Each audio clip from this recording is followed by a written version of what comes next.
going, and of course I'm looking over here at base, find some things here, and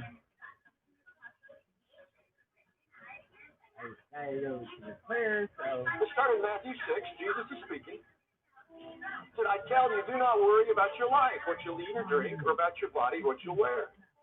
Who of you by worrying can add a single hour to his life? And why do you worry about clothes, O you of little faith? So do not worry, saying, what shall we eat, or what shall we drink, or what shall we wear? But seek first his kingdom and his righteousness, and all these things will be given to you as well. Therefore, do not worry about tomorrow, for tomorrow will worry about itself. Each day has enough trouble of its own. And in Philippians 4, do not be anxious about anything, but in everything, by prayer and petition, with thanksgiving, present your requests to God, and the peace of God, which transcends all understanding, will guard your hearts and your minds in Christ Jesus. Jesus said very plainly, very repetitively, do not worry. I'm of the opinion that if Jesus says not to do something, he has our best interest at heart. He's not being meddlesome. He's not trying to limit us. He's concerned about our well-being. And we've missed something. Something has eluded us. We have tolerated something in our lives, in our thoughts, in our emotions. We've tolerated something, allowed it to flourish, that in reality is destructive, that Jesus has said, don't do that.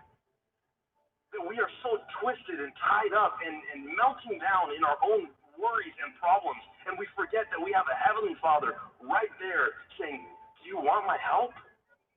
And we just got to say, I want your help, and trust that he can do what he needs to do. Let him do the work that needs to be done. Look, if you're counting on yourself to solve all of your problems, then of course you're worried and stressed out. It doesn't matter how strong or wise or capable, how charismatic you are. It doesn't matter how much wealth or influence you have. You are not designed to be able to take on everything and handle everything. You will have more problems come at you than what you are capable of handling. When you carry the responsibility of everything, then you have to do everything. You have to find the solutions. You have to choose the right direction. You have to power through problems. You have to plan for the future, make adjustments. You have to do all of it at the speed of life. Yeah, you're stressed out. You're worried, of course. But God does not want you to do it on your own. He wants you to recognize that he is there to lead you, to walk you through, to guide you through every step of the way. And here's the deal. He doesn't want to just give you every resource that you need to get through your problems. He wants to be what you need in every situation. It's amazing the problems that are solved the moment that you decide to trust God in everything. Because when you trust God, you don't have to try to figure anything out anymore. As you lean on him, then you take the pressure off of. At the ASPCA, we give a voice to the voiceless. We fight for those who can't. Yourself. Because you don't have to try to figure stuff out. You don't have to try to change things that you've already tried a million times to change, and the more you try to change them, the more frustrated it makes you. Because you can just finally say, well, God, I'm trusting you with this, and if you can't change it, then I guess it don't need to be changed. The only way you can learn to stop worrying, stop trying to figure things out, stop being jealous of what other people have, and I just honestly think that in addition to studying the Word, I think that we just have to try it our way long enough to finally just get worn out enough to just say, okay, God, I surrender. Do you know the beginning, you know the end, and everything in between? You know every flaw that I have, every fault that I have, you know every weakness that I have, as well as my strengths. I surrender. So many times I've just said, God, I don't know what to do. God, I'm overwhelmed, or God, I'm in over my head. And, you know, I've said this many times, God, help, please. It doesn't have to be long. It doesn't have to be eloquent. I don't have to have the answers or the solutions. I just need to go to the one who does have the answers. Have you ever been on an emotional roller coaster? I mean, you're just up, you're down, you're this way. And you know what God says? I'll take care of that. You ever go to bed thinking about it? Wake up in the middle of the night thinking about it? In the morning you get up, you're thinking about it. Man, it has captured your thinking. God says, I'll take your emotion and your thinking through Christ Jesus. 1 Peter 5:7 says, cast all your cares on him because he cares for you. And what that means is that we take all of our problems and our worries and we choose to place it in God's hands and say, I trust that you will handle the outcome. Are you confident that you can take your problems and your worries and place it in God's hands and that he can handle everything? Worry is the anticipation of the negative. Like there's a relationship between faith and worry. It's inverse. Faith diminishes as worry flourishes. Or as your faith flourishes, your worry will diminish. Worry is the negative expression of what faith in God is. One of them would be, I don't want Jesus to ever look at me and use my name and person of little faith in the same sentence. Do you? I want to be a man of faith. Worry is saying, I don't think God can handle this, so I'm going to pick it up, and I'm going to invest emotional energy in my thoughts, in my anxiety. I'm not going to change the outcome of it. Jesus said, you can't add 1 hour to your life. God can add years. God has the best solution for all of our problems. He sees and knows everything. He sees the future. He understands every angle of what is going on in your life right now. He understands how people are viewing it and perceiving it. He sees the best solution to your problems. He's incredibly wise. When I worry, I am basically saying I am afraid that my life is not going to be the way that I want it to. But when I trust that God has the best solution, I am saying, God, I believe that you have the best way for me, even if it's not the path that I chose or that I came up with. And we can trust that if we follow God and if we trust him, he will give us every resource that we need every step of the way. And that at the end, he can turn that into something wonderful and beautiful. And let me tell you, if you have someone who loves you enough and who is strong enough and who has the best solution, what do you have to worry about? See, the reason that worry exists so often is because we just think it's normal. It's not normal. It's common, but it's not normal. It doesn't have to be in our life, and it's robbing us of God. It's robbing us of our family. It distracts me from God and people. It robs me of my joy, and it exists because I allow it to exist. Listen to what I'm saying. Worry exists and anxiety exists because we allow it. We are in complete control of our lives. God would never command us to do something that we don't have the ability to do.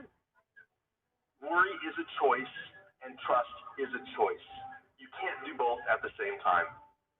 You have to choose to put your trust in God, put the full weight of your problems and your life and your future into his hands, and let him carry it. Hey, worry and anxiety means the devil has implanted something in your life that's just sitting there intimidating you.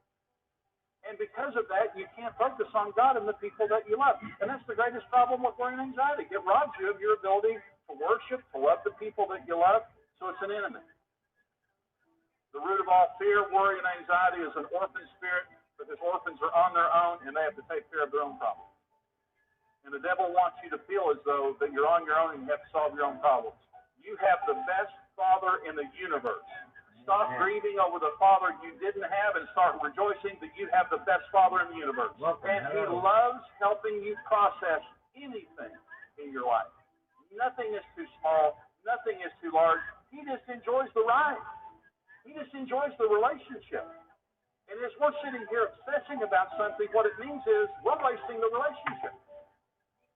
He does see your problems and he wants to help you. God's love for you is so immense, and that means that you can come to him with anything and everything. We don't have to lead lives that are defined by worry and anxiety and fear. Doesn't mean those things won't come, and they may even come with justification. Jesus said we don't have to worry. He is my provider. He is my protector. He is my promoter. He is the person that I long for in every relationship. He is the place that I look to find home. He is my professor to reveal beautiful new things to me. He is everything that I need and everything that I long for when I go to him. The key to peace is not being able to solve every problem. The key to peace is resting in who God is. When we give God control, there's a beautiful promise that he will never leave or forsake you. Man, we can walk in that path, in that promise towards peace. He doesn't want you to be overwhelmed with worry and problems. He wants you to be overwhelmed with his love for you. And you may be saying, look, you don't understand how many problems I have, how many issues, and how much I've gone through.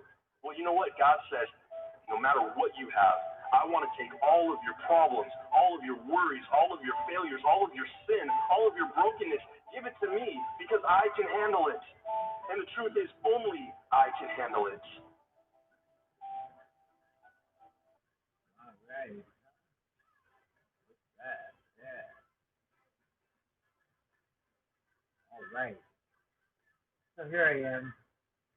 Yep, usual. After midnight. It's 12:38 a.m. here where I'm at. I don't know if you can hear me all right. And you hear me. Am I coming in loud and clear?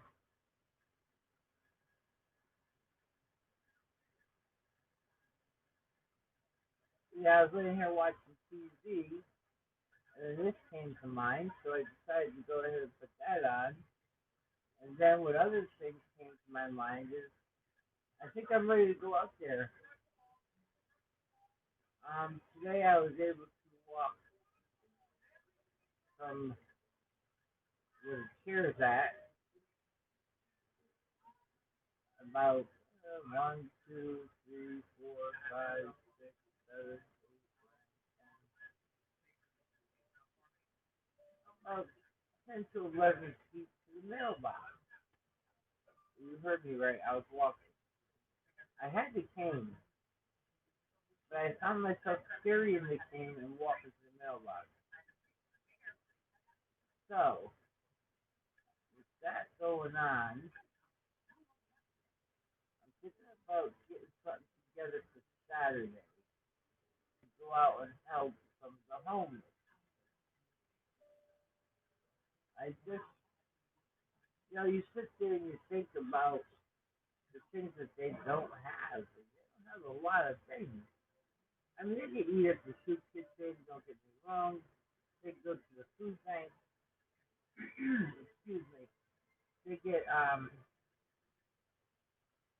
they get the food stamps, some of them. So I was thinking, okay, if I was homeless, which I do remember being homeless for a day and a night,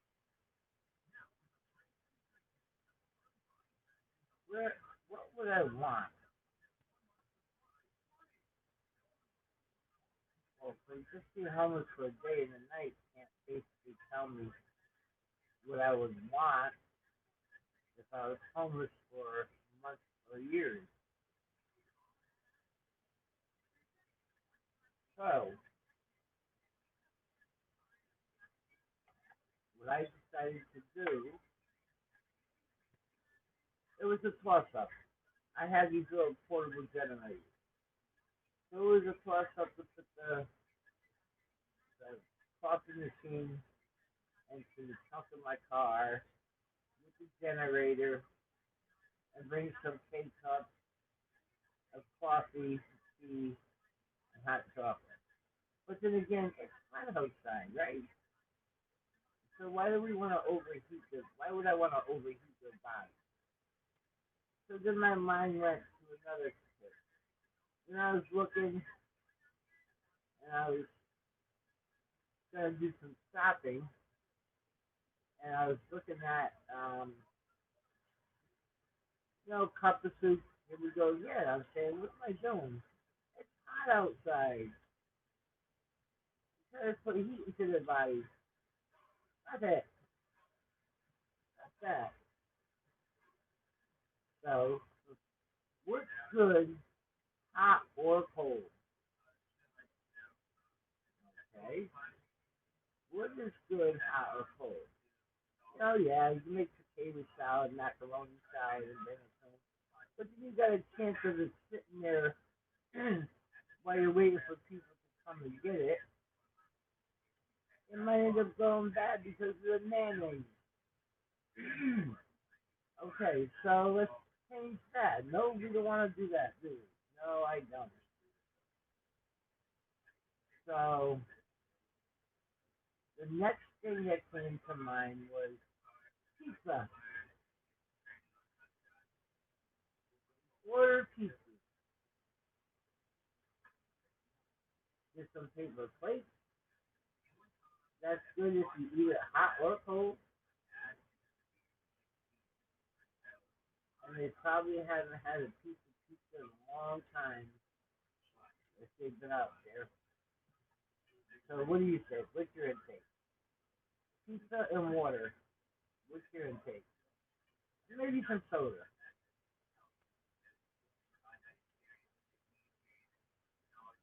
Do I have any input? Can you hear me already? Are you hearing me?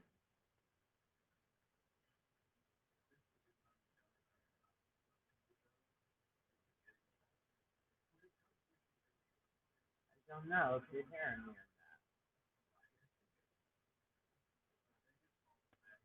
So, but I'm definitely gonna do something. I just gotta remember, you know, because I'm able to walk now carrying the cane instead of using it. I can't listen to the evil one and put that cockiness in me and thinking I could walk a marathon and end up falling and getting hurt again. So I have to use caution. I have to use my brain and common sense that the Lord bless me with. That's our problem, some of us. We don't use the common sense that the Lord blessed us with. But that's what I'm going to be doing. And I'm going to keep reminding myself to do that. Use the common sense you were blessed with, Nancy. Okay. I'm going to wander up over and watch a little bit of TV. I'm watching the Seven Little Johnstones. But when I do that, I'm going to put some music on.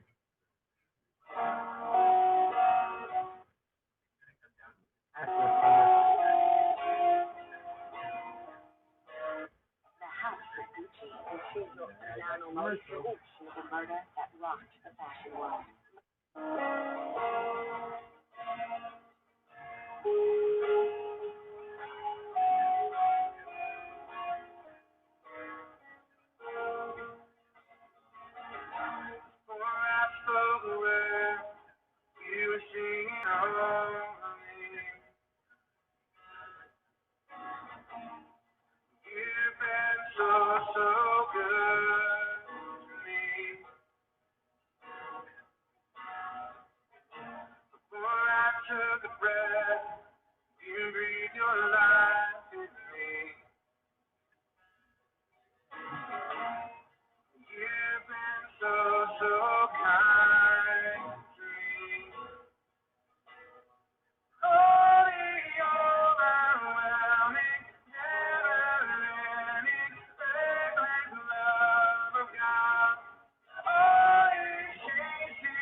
been so good to me.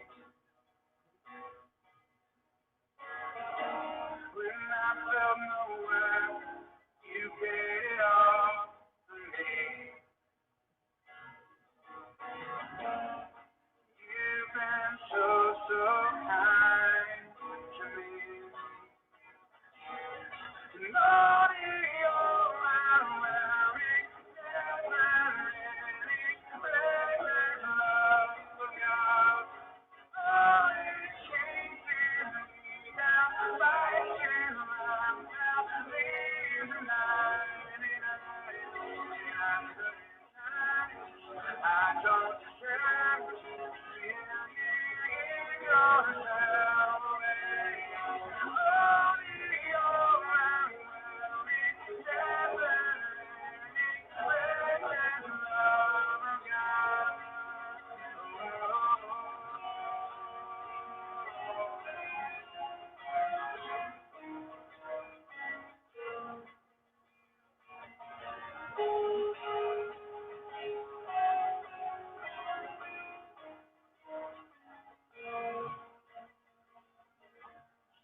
Shadow you won't light up, mountain you won't climb up, coming after me.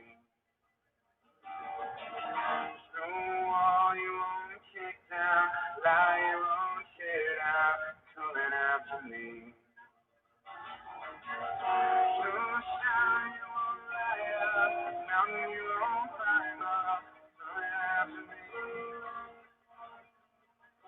Snow wall you won't kick down, lie you won't tear down, coming after me.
Can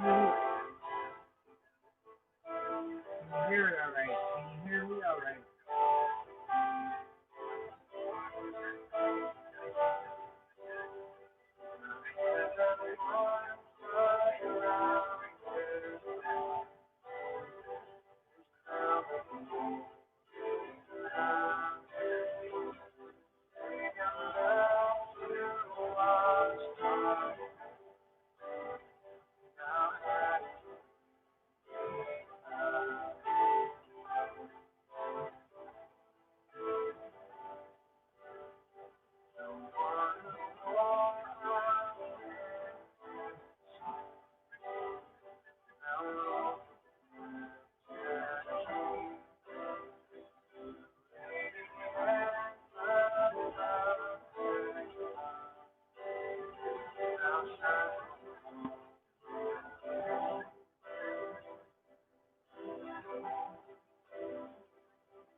I like Christian music.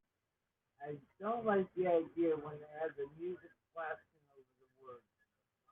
That's a little disturbing. I don't know. Can you hear me? Give a thumbs up if you do. Somebody one time told me I sounded muffled. And I think it was because I had my speaker on. My Bluetooth. Okay, here we go. Guess what? I'm watching the John Snows with my eyes, and I'm listening to this on my computer. How about that? What does it mean to turn the other cheek? Let's find out. Oh, hi there. Welcome back to Be Like Christ.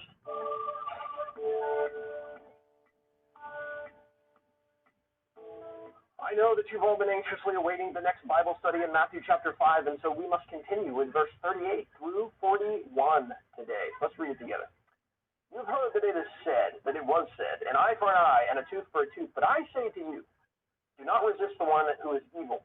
But if anyone slaps you on the right cheek, turn to him the other also. And if anyone would sue you and take your tunic, let him have your cloak as well. And if anyone forces you to go 1 mile, go with him 2 miles. This text is very interesting and is also very hard to apply. Jesus says here, in the old days, in the Old Testament, you basically had a law, and it was a retaliatory system, right? If you did something to somebody else, that was going to be done to you. Jesus, again, here is introducing his new law, and he says, but I'm going to change that. It used to be an eye for an eye, a tooth for a tooth, but I say to you, do not resist the one who is evil. What does he mean by that? That can be somewhat difficult to understand. You mean I can never resist anyone who wants to do evil to me? That means, like, if somebody knocks on my door and says, hi, I'm here to kill your wife and children, I'm supposed to go sit down on the couch and watch SpongeBob and not get in his way? Well, I don't think that's the way that Jesus intended us to understand this text. I think if you set it in contrast with the old principle, it makes a lot of sense. the old principle is you do something to me, then I'm going to do it back to you. And Jesus says, don't return that evil for evil. Somebody wrongs you, don't return evil back to them. He says in that famous verse, if anyone comes and smacks you across the face, don't hit them back. Turn the other cheek and let them hit the other cheek too. So in principle, if somebody abuses you, the right response is not to punch them back and abuse them. It's to treat them well, even though they mistreated you. Jesus says, again, if there's a man and he comes and he takes you to court because he wants something that you have and he's unjust in doing it, you know what? Just let him have it. And while you're doing that, give him your cloak too. So for us, if somebody is going to take something from us and they don't have a right to it, I think Jesus is teaching a principle that these things are temporal, they're material possessions, give them to them. And you know what? Give him even more than what he's trying to take. And the third thing he says is if someone wants you to go 1 mile, go with them 2. You've probably heard the story, but under the Roman Empire in Jesus' day, any soldier was allowed to ask a citizen or tell a citizen, you've got to carry my stuff for a mile. Obviously, no one would like this. No one wants to go out of their way and inconvenience themselves because this soldier doesn't want to carry his own backpack. And certainly the soldiers knew that they were inconveniencing others for their own good, but they probably didn't care. And what Jesus says is if somebody asks you to do this, don't just go with them that 1 mile that you're required by law.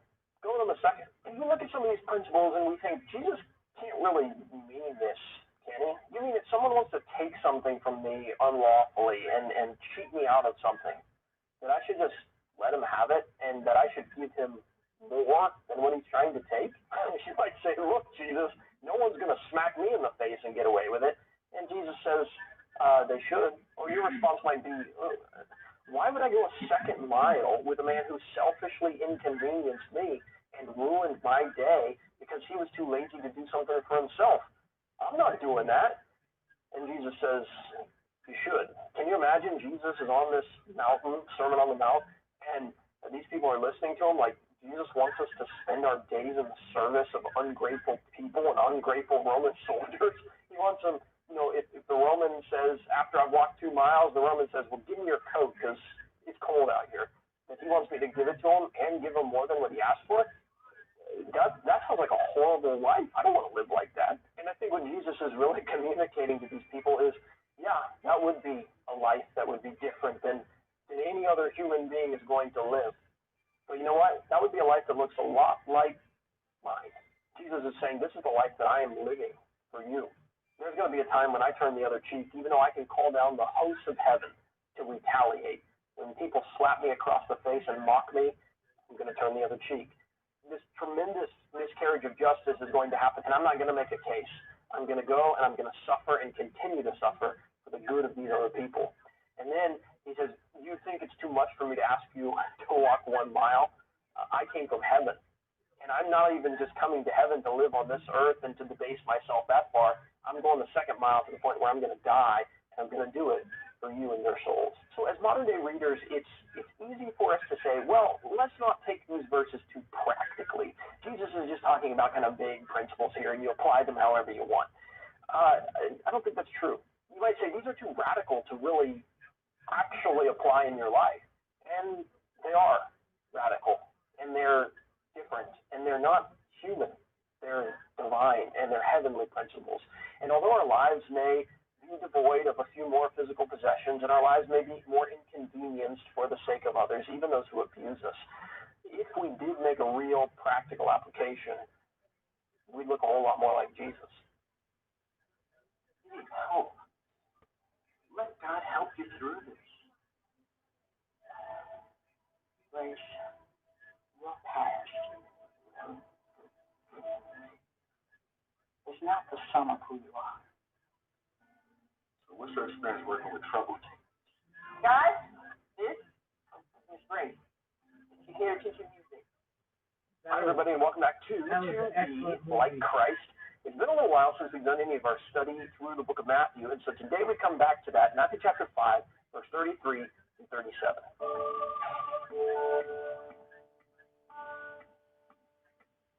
We live in a culture where swearing or taking an oath happens all the time. I bet if you're in public school or maybe even in the workplace, you hear people all the time say things like, I swear to God, or I swear on my life.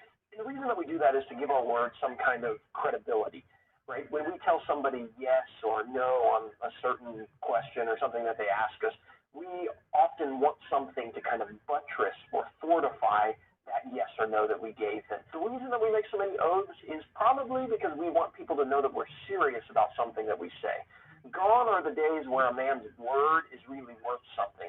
You may tell somebody, yeah, I'll be at that event, or sure, I'll come to your party, but those words aren't always worth a whole lot. And so what we have to do is support them with oaths. And we swear by things that are greater than ourselves, or we swear by things that we are in control of. That way somebody knows, like if I swear to God, God's a secure, a stable thing to base my word off of, right? If I swear by myself, I can say, as sure as I will take care of myself and make sure that I stay alive, that's how sure my word is. But Jesus kind of brings us back to reality about who we really are and what we should really be swearing on in Matthew chapter 5, verse 33 through 37. Let's read it together. Again, you've heard that it was said to those of old, you shall not swear falsely, but shall perform to the Lord what you have sworn. But I say to you, do not take an oath at all, either by heaven, for it is the throne of God, or by the earth, for it is his footstool, or by Jerusalem, for it is the city of the great king. And do not take an oath by your head, for you cannot make one hair white or black. Let what you say be simply yes or no. Anything more than this comes from evil. In the Old Testament, they were commanded, if you made an oath, you've got to keep that oath, especially if you make it to the Lord. But Jesus opens up this introduction to the new covenant by saying, I know what the Old Testament says, but I'm giving you something else, and that is, don't make an oath at all. And the reason that Jesus says not to swear at all is actually because the things that you would swear by, usually, aren't things that are under your control. They're not things that you have authority over. You don't have any ability to manipulate these things. They're owned by somebody else. And who are they owned by? The text says they're all owned by God. So heaven, Jerusalem, the earth, these are all pretty big things, right? But Jesus brings it down to even a personal level and kind of puts us in our place by saying, well, look at your own hair. You can't even control when your hair goes gray. So what business do you have making oaths on these things? Jesus gives the new command, and thankfully, it's really easy to follow. He says, don't make oaths. Just let your word be yes or no. And there's a ton of application in that very simple statement for the church today. A Christian's word should be worth something. But sadly, a lot of times, it isn't. I want to read you a quote by a guy named Matthew Henry. He wrote a lot of commentaries, and although I'm not big on commentators, sometimes they can say things a whole lot better than I can. He writes, the frequent requiring and using of oaths is a reflection upon Christians. That's true, because what are those oaths for? We already talked about is to kind of secure our word and to let people know that we're serious.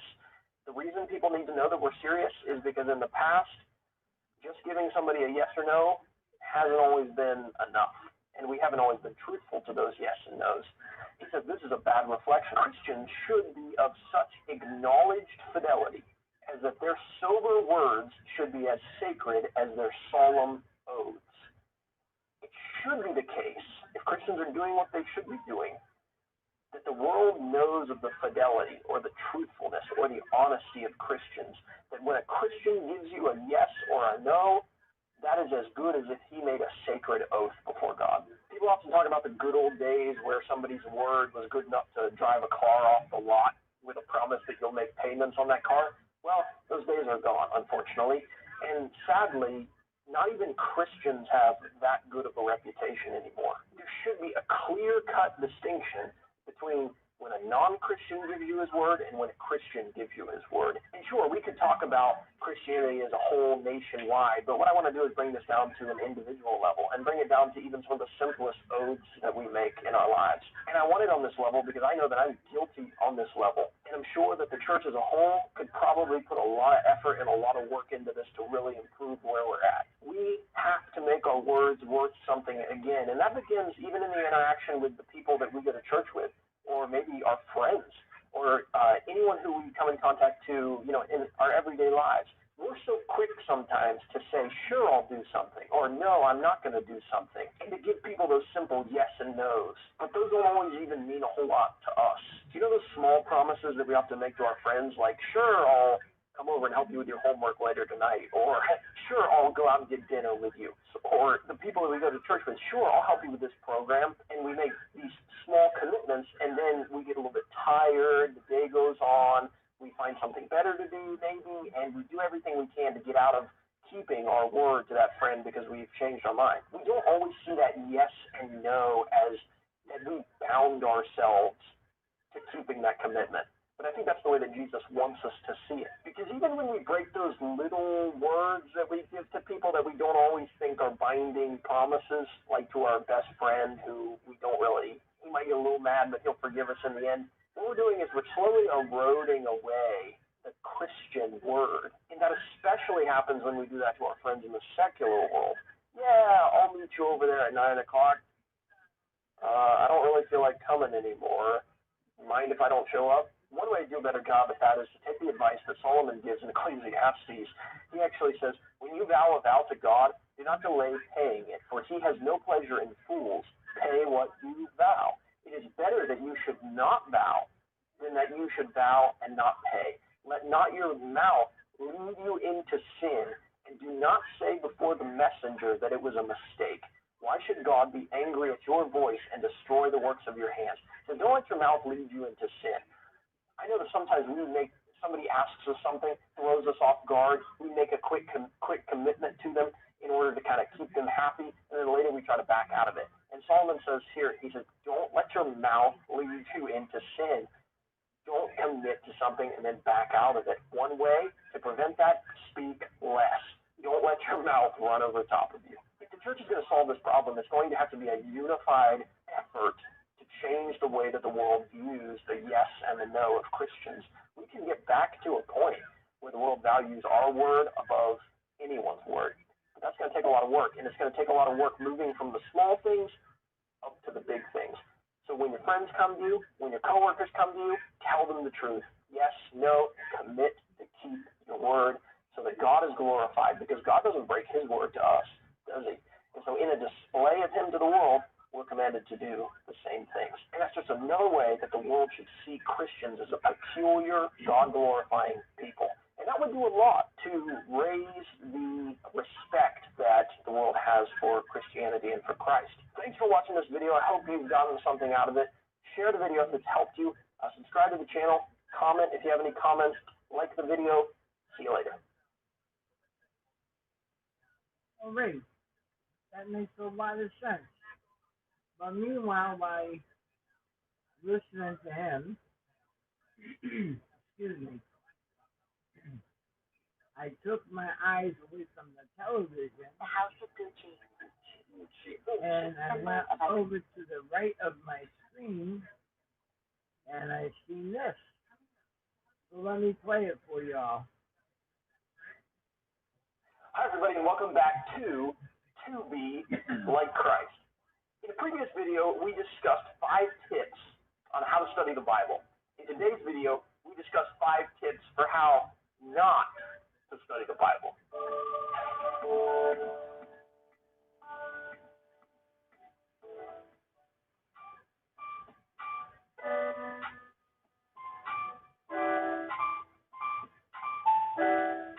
Wait, so you told me that I don't have to study my Bible anymore? No, I'm not saying that. I'm saying that there are a lot of great methods for Bible study out in the world, but there's also some pretty lousy ones. And so in this video, I want to discuss 5 of those lousy strategies that a lot of people are using, and even I've used in the past, I must confess, but that we really should do away with because they don't do us any good.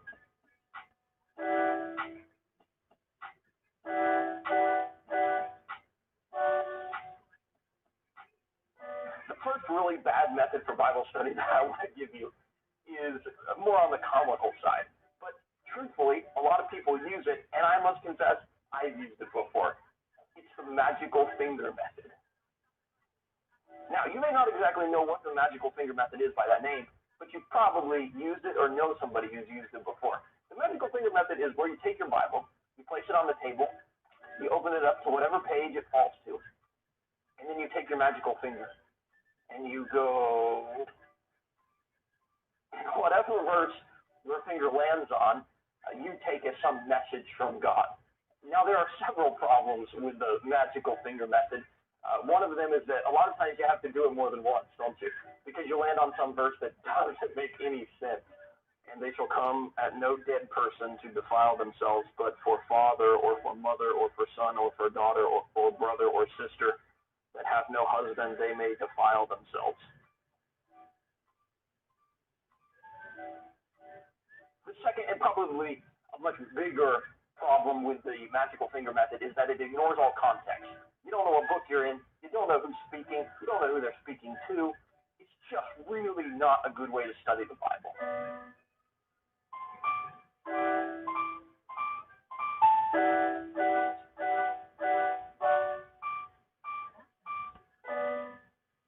The second way not to study the Bible is a little bit more serious. It's the emotional method. And the emotional method basically says that when I go to study my Bible, I want to hear something that's going to be encouraging, something that's going to uplift me. And so maybe I go to the Psalms or to the Proverbs or to some encouraging verses in the New Testament. And there's absolutely nothing wrong with that method as long as that is not the only way we study the Scriptures. The reason for that is because if you want an uplifting message, you're going to leave out large sections of the Bible that may not be encouraging, but they have very valuable, important messages for us to hear. Books like Judges, books like Jeremiah, or Lamentations. So it's important to study every book of the Bible, not just the uplifting ones, because there's life lessons that need to be learned in all of them. And while they may not be uplifting in the moment, in the long run, we'll get the value from studying them all and applying them into our lives.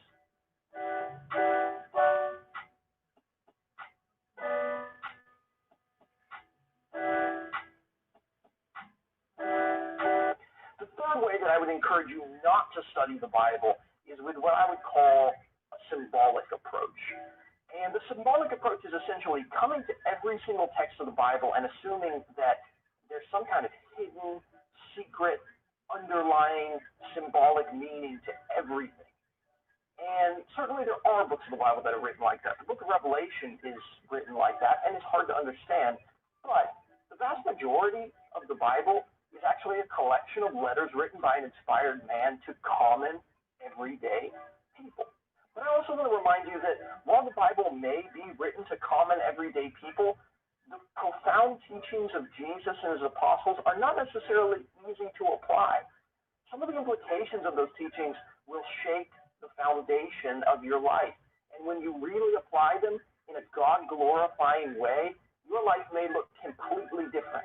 So, while the Bible isn't some secret, hidden, mysterious message that only super-educated people can understand, it is certainly a very difficult book to live out and to practice in your everyday life.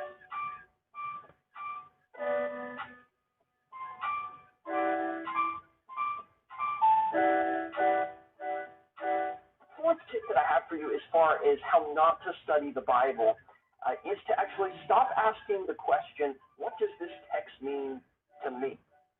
And I only say that because I think there's a question that has to be asked before we ask that one. And the better question to ask first is, what does this text mean? Before we can ever bring a proper application of a text into our lives, we need to understand exactly what the original author or the original speaker meant and what it would mean in that culture and to the people who are either reading it or listening to it. And so when we discover that, which has a lot to do with context, then we can ask the question that so many people want to ask, what does this text mean to me? How can I bring it into my life and make the application?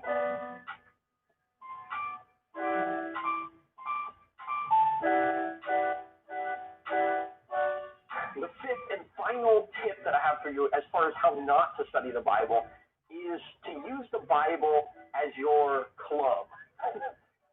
or constantly going back to the Bible just to prove yourself right and to prove everybody else wrong.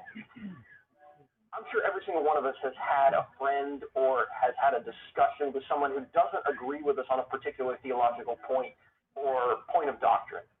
And there's a real temptation once we walk away from that discussion to go back to the Bible and just to find and make a list of every verse in the Scriptures that we can find that proves ourselves right and them wrong, and then go beat them over the head with it.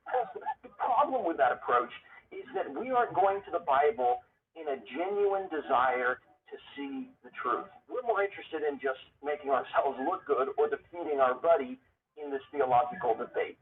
Anytime we go to the scriptures and our pursuit of truth isn't genuine, then that's a problem.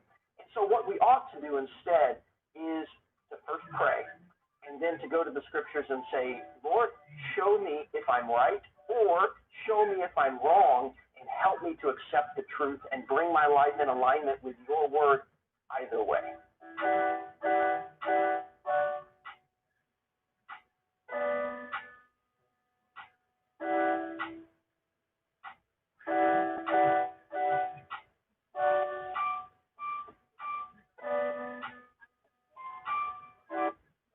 Okay, and that's that.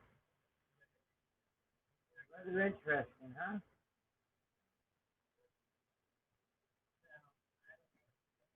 I don't know about you, but I'm hungry. I'm hungry for the Lord.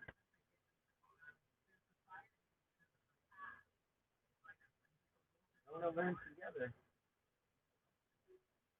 Like I told you all, I have a comprehension issue.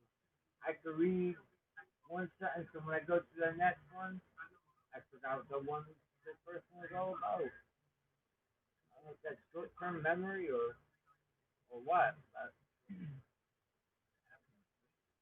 so what we're gonna be doing on my morning readings with this gentleman, we're gonna be bouncing between. Right now we're doing Matthew, but we're gonna be bouncing between Luke, John, and Matthew, and then we're gonna go over it again and again and again until we practically know what's going to be coming next out of his mouth from the Bible. So that's what I'm going to be doing. Okay, this way here, if we hear it enough, we'll catch on and we'll know. Our bellies will get full. Actually, our souls will get full. Okay. Again, I don't know if you can hear me. Nobody's giving me a thumbs up. But we're going to go on to a song. I don't know what song. Hitting it. You are my strength when I am weak. You are the treasure that I see. You are my all in all. Seeking you as a precious jewel. Lord, to give up, I be your fool. You are my all in all. Taking my sin, my fault, my shame, rising up, that's your name. You are my all in all. When I fall down, you pick me up. When I am trying to fill my cup, you are my all in all.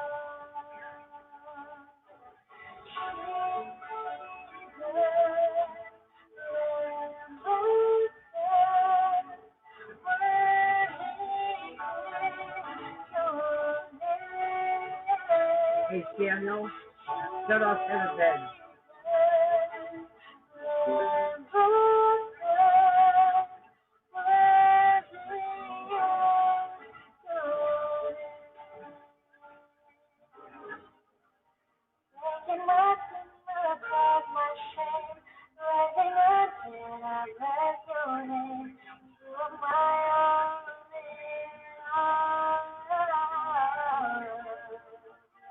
When I fall down, pick me up. When I'm trying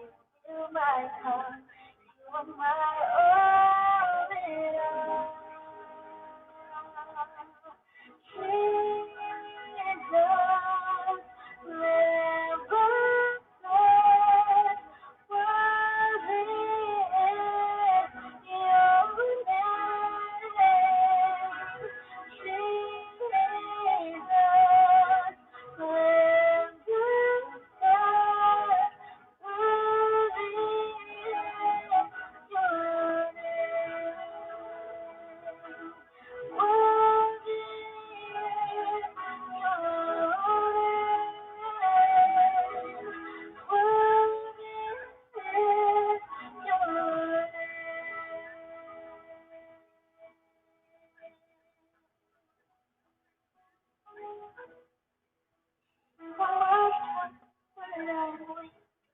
You are the treasure that I see. You are my only love.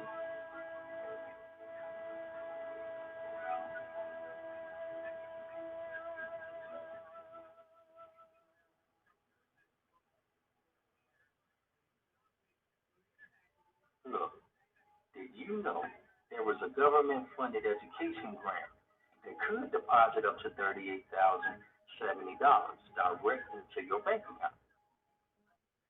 I was sitting here working on some notes from Luke chapter 22, about to do a verse-by-verse study of the Gospel of Luke on this channel, and there was a verse here that brought something to my mind. You know, it's not uncommon for churches or individuals when there's somebody in an official position working for that church who has a really public sin. You know, they make a big mistake, and people know about it.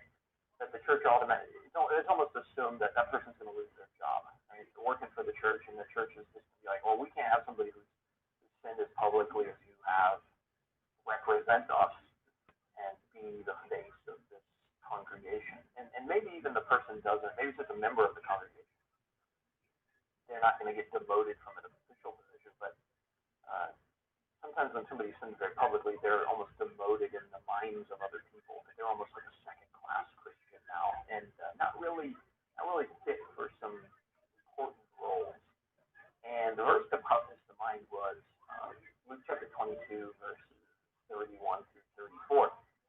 Jesus and those apostles are in the upper room eating the Passover. Jesus is about to be arrested, and Jesus is foretelling Peter's denial. So he tells Peter, he's like, look, Satan desires to have you, and that's not going to happen. You're not going to be proved to be a faithless person, but you are going to mess up, and you're going to deny me. And then he makes this statement to him. He says, and when you have turned again, or when you've repented of the sin that you're about to commit, strengthen your brothers. So at this point, Peter is about to commit really one of the most well-known sins in human history when he denies the Lord right before his death. But you notice what Jesus doesn't say to him. He doesn't say, well, when you've repented, you can kind of take a back seat. You're going to get demoted. You're not going to be an apostle anymore. I really can't have you representing this church movement, this kingdom movement that I'm trying to get going here. It would be a bad look. So for the sake of the community and everyone around him, I'm going to have to demote you. And, I wanted to slot you in there day of Pentecost to preach that sermon, but Andrew, you're up for that. And in Acts chapter 10, I was going to send you to Cornelius' house for the Gentiles, but we're going to have Levi do that or something. Well, this plan's over.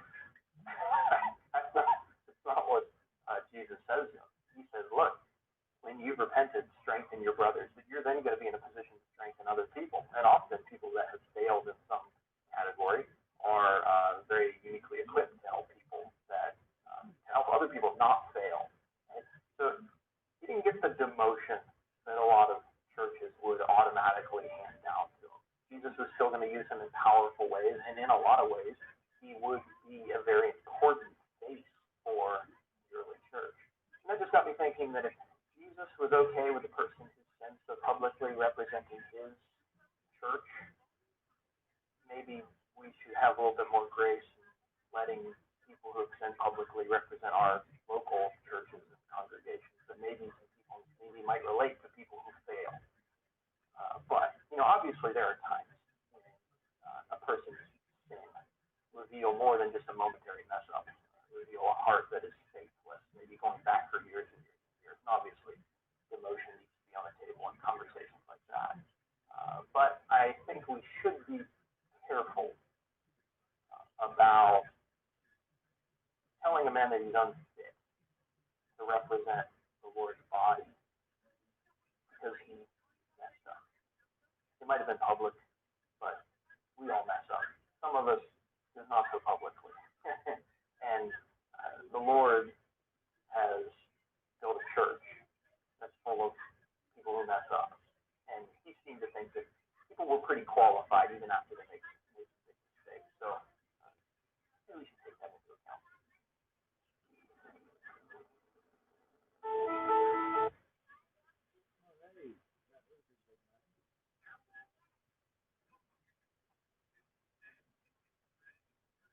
as I go to another song.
Alrighty, there we go.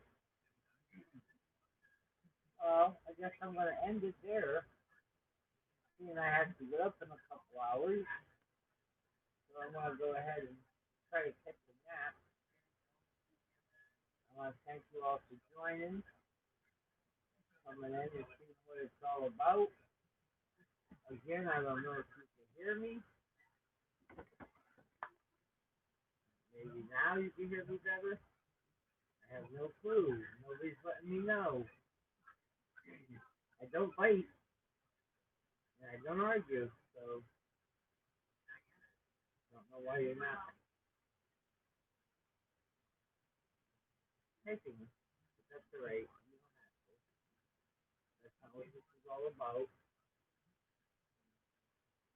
Well, you all have a good night, and try to get some sleep. And I'll be back again tomorrow. Well, not tomorrow. Later this morning. Y'all take it easy. God bless you all. And may the force of the